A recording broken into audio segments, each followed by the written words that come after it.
Halo semuanya, selamat datang di channel yang tidak layak untuk dihina ini.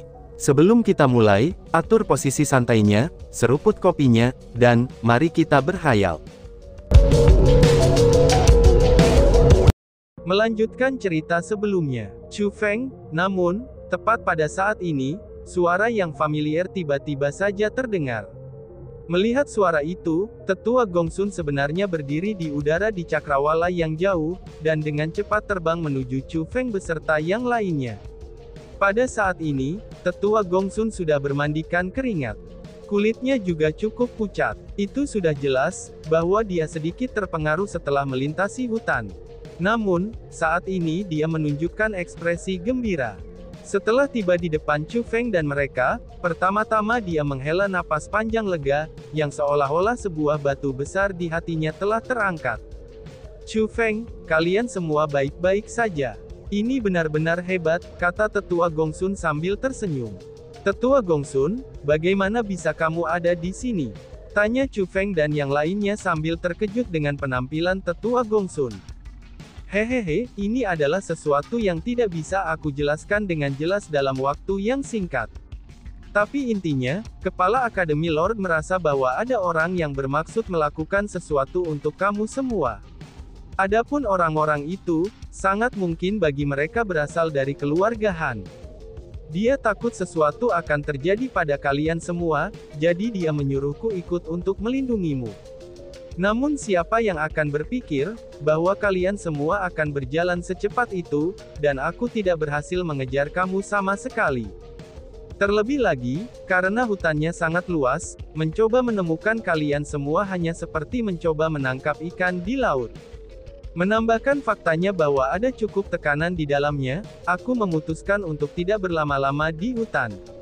Agar dapat dengan cepat mencapai sisi lain, dan berharap bahwa kamu semua akan dapat keluar dengan aman juga dari itu. Aku sangat lega melihat kamu semua benar-benar aman dan sehat. Tampaknya kali ini, Kepala Akademi sudah menjadi orang paranoid.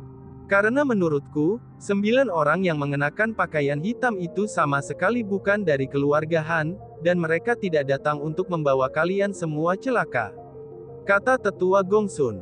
Tetua Gongsun, kamu salah tentang itu.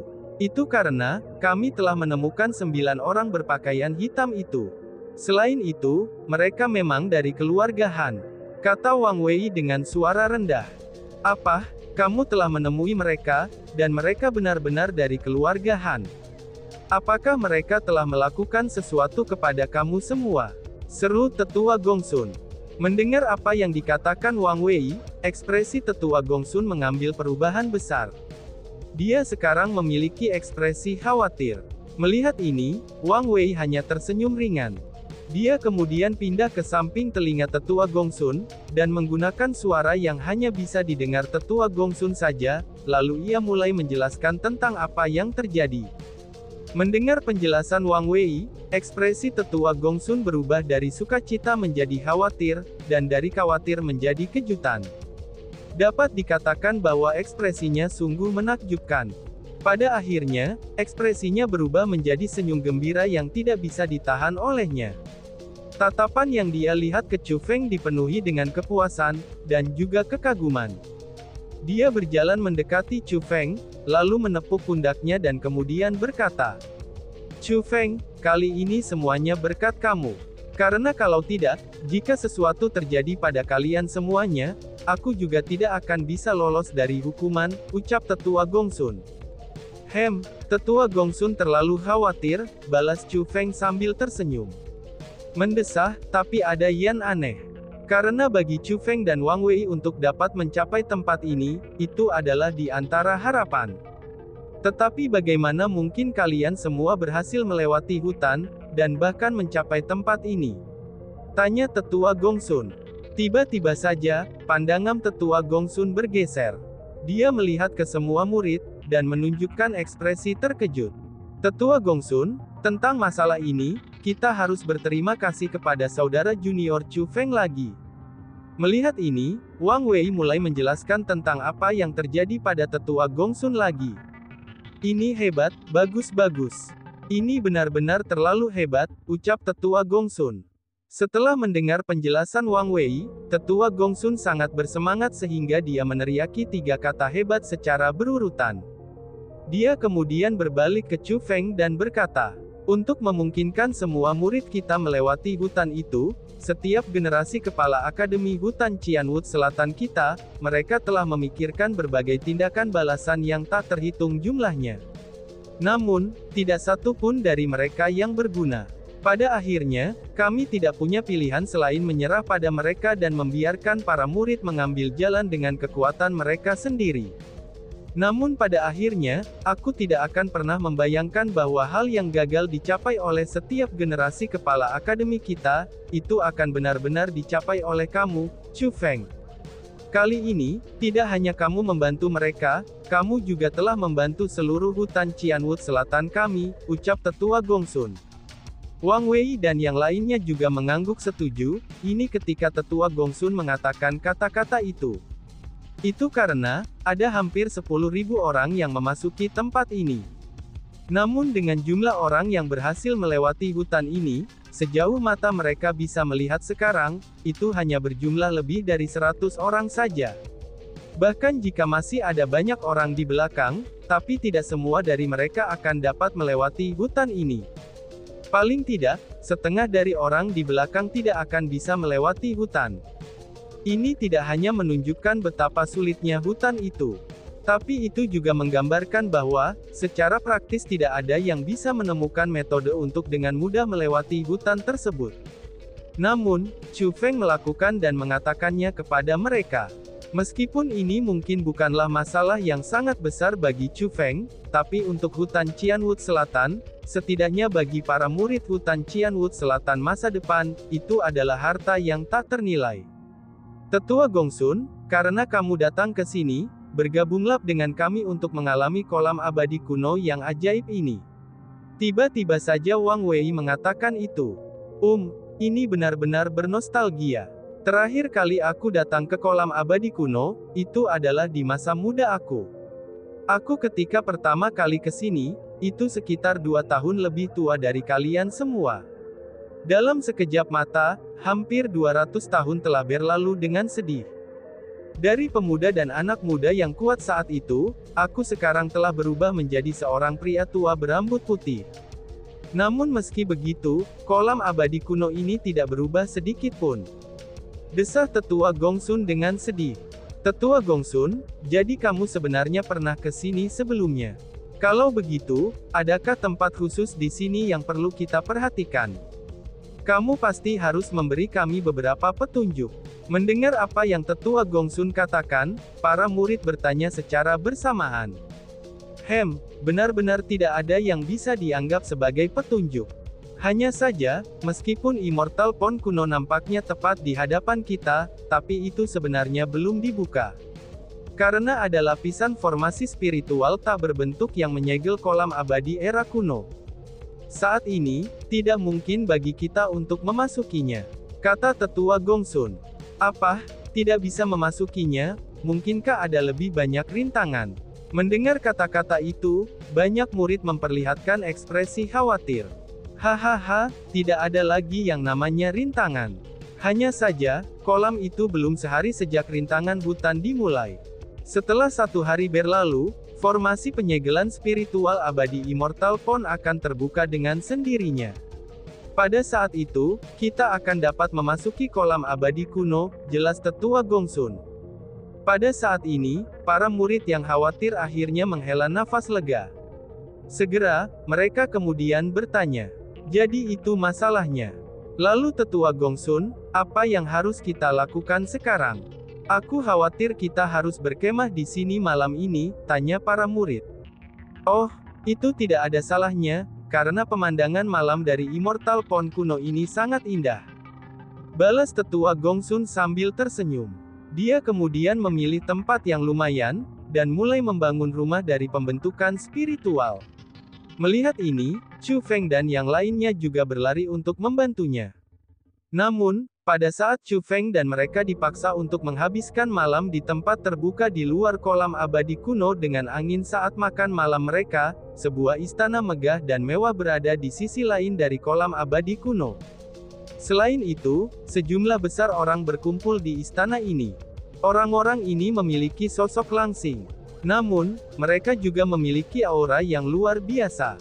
Mereka memiliki telinga runcing, rambut kuning, dan mata berwarna hijau.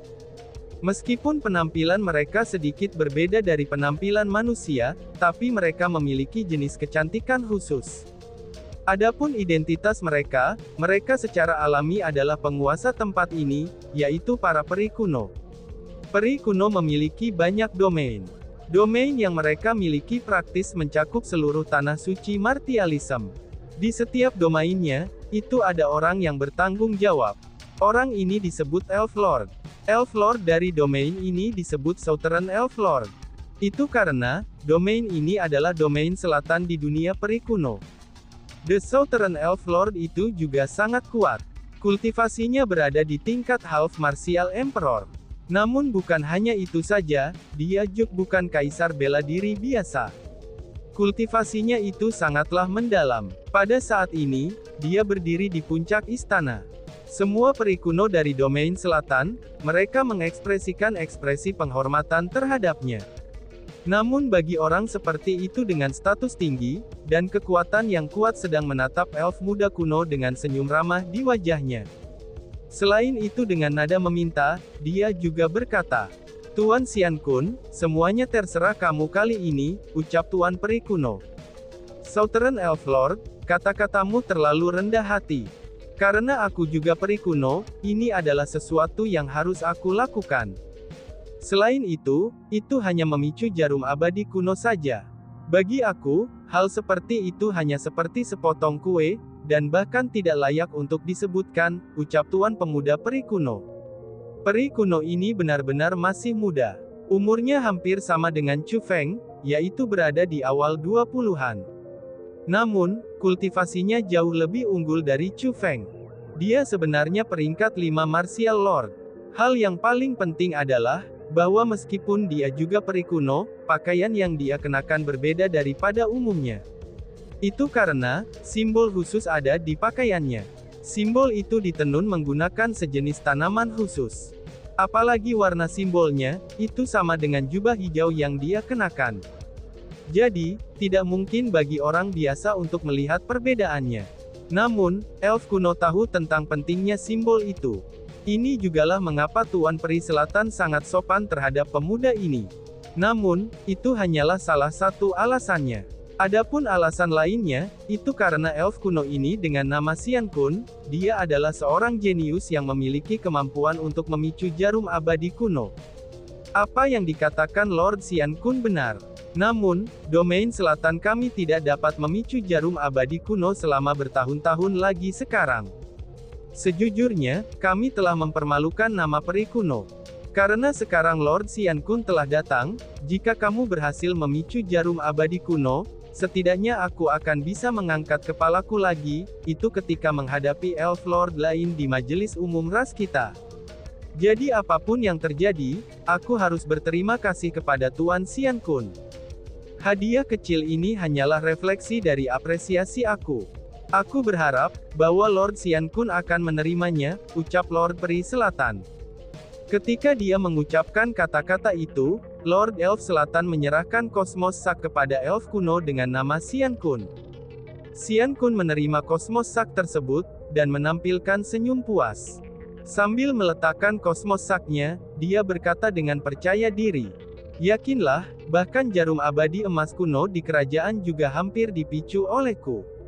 Maka dari itu, tidak perlu menyebutkan tentang jarum abadi perak kuno yang kamu miliki di sini, ucal pemuda itu. Oh, baiklah.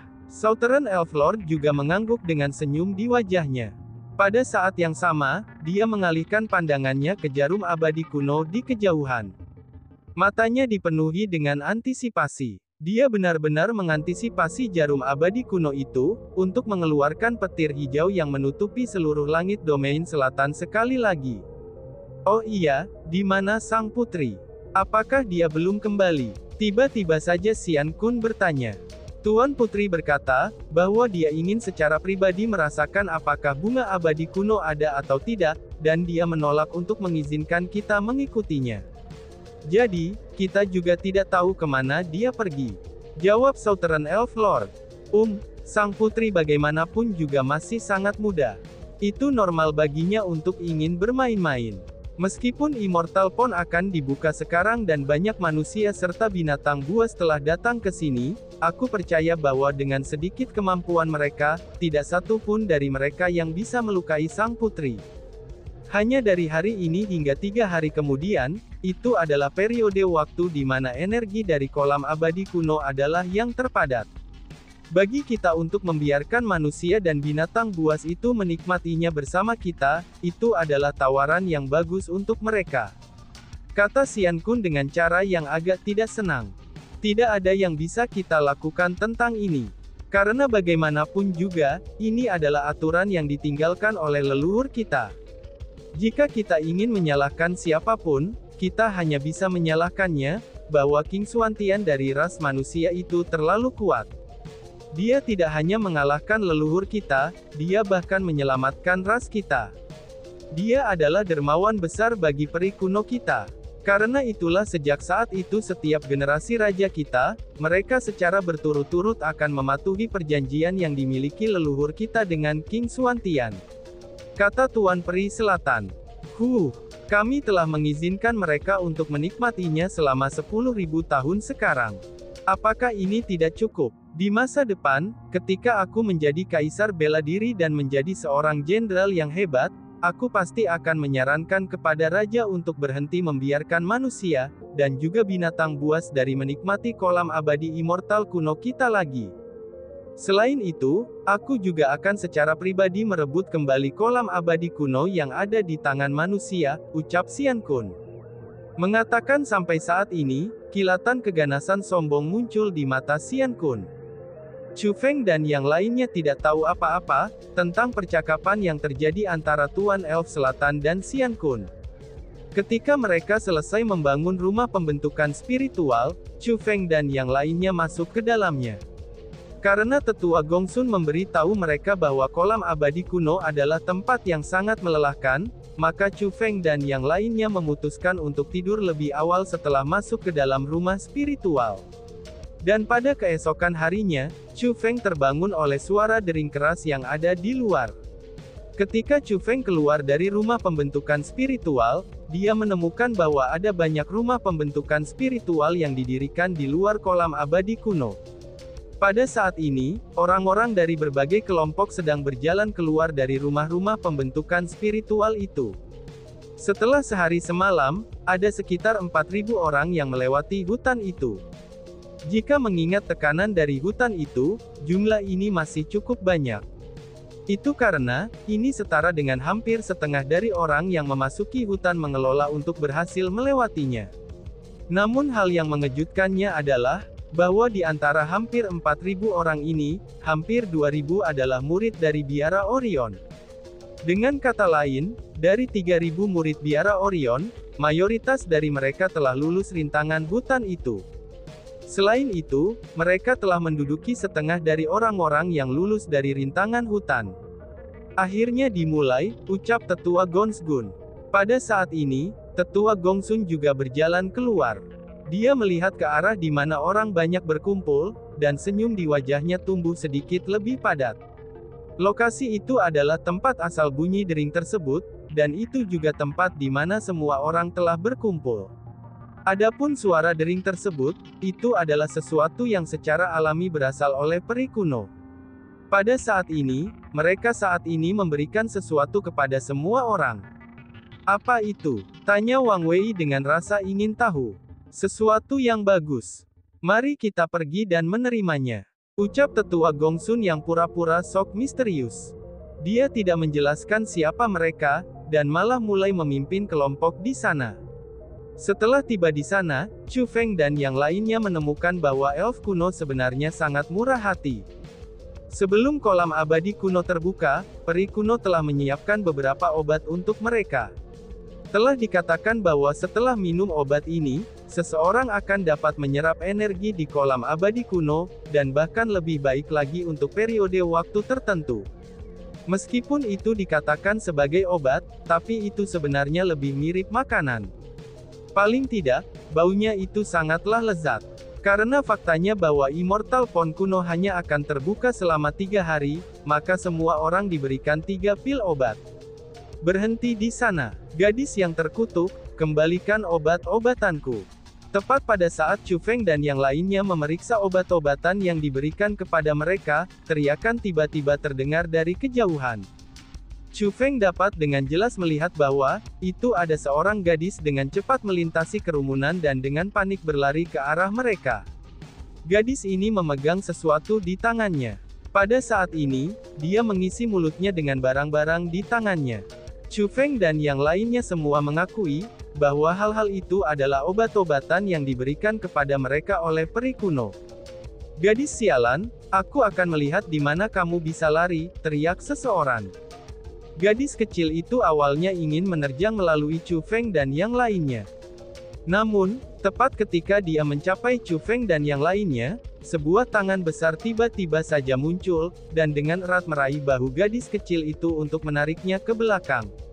Ayo! Kekuatan yang tiba-tiba menarik punggungnya, itu membuat gadis kecil ini lengah. Dia berteriak ketakutan dengan suaranya yang terdengar manis. Pada saat ini, Chu Feng dan yang lainnya melihat bahwa orang yang menangkap bahu gadis kecil itu, dia adalah seorang pemuda. Kultivasinya tidak lemah, dan menjadi peringkat 9 Martial Lord. Namun yang paling penting adalah pakaiannya. Itu sudah jelas pakaian dari murid inti biara Orion. Kembalilah kepadaku obat-obatanku, ucap murid itu. Pada saat ini, kemarahan tertulis di seluruh wajah murid itu. Dia memegang gadis kecil itu di lehernya dari belakang, dan langsung mengangkatnya. Dia mengangkat telapak tangannya ke arah pakaian gadis kecil itu, dan dia berencana untuk mencari tubuh gadis kecil itu. Wang Wei dan yang lainnya terkejut oleh adegan ini.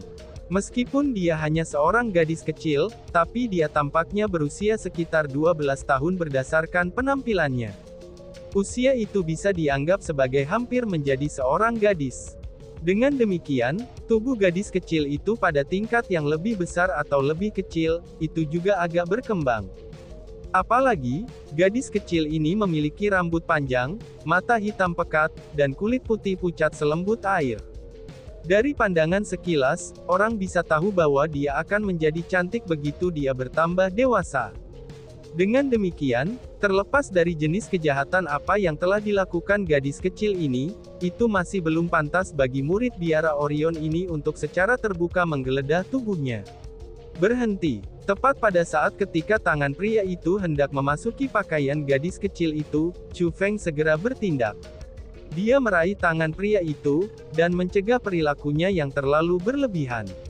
Dan tiba-tiba saja bersambung. Sekian dan terima kasih banyak. Bye-bye.